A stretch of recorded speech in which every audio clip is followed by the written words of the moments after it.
Canal 3, l'invité du jour. Quel futur pour la gare des marchandises ? Un ancien biennois, Korab Rachiti, souhaite amener un deuxième poumon à Bienne. Le gigantesque terrain du quartier de Madretch deviendrait un nouveau centre pour la ville.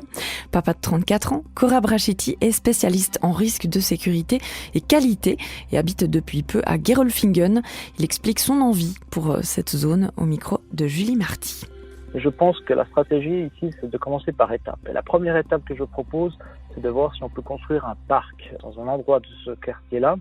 Et puis ensuite, étape par étape, de faire évoluer ce quartier. Et je pense que ce serait le deuxième poumon de la ville. Ce serait le deuxième centre, si vous voulez, de la ville. Et je pense qu'il y a des possibilités multiples de développer cet endroit-là. Le deuxième poumon de la ville, pour reprendre votre image, l'actuel ne vous suffit pas. Pour vous, il y a un manque à Bienne. C'est pas qu'il y a un manque, mais la ville de Bienne doit avoir maintenant des projets pour le futur. Et un des projets qui passerait pour développer la ville serait justement d'utiliser un terrain qui est en plein cœur de Bienne, qui est mal exploité actuellement.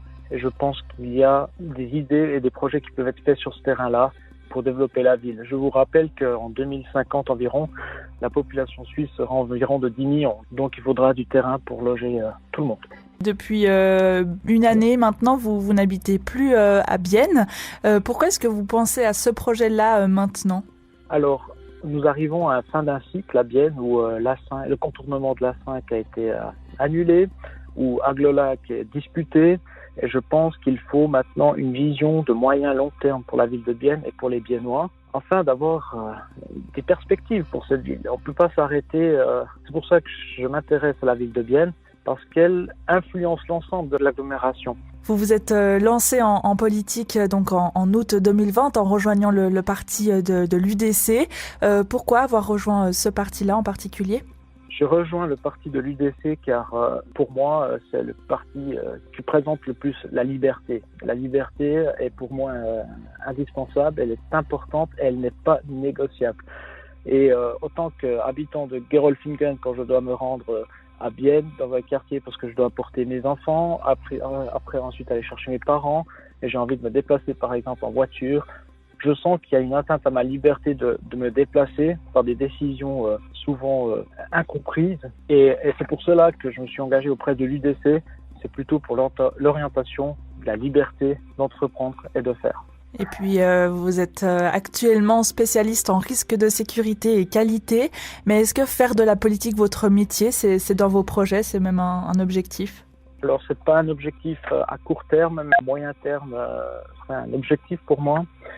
Je désire m'impliquer dans la vie politique de la région.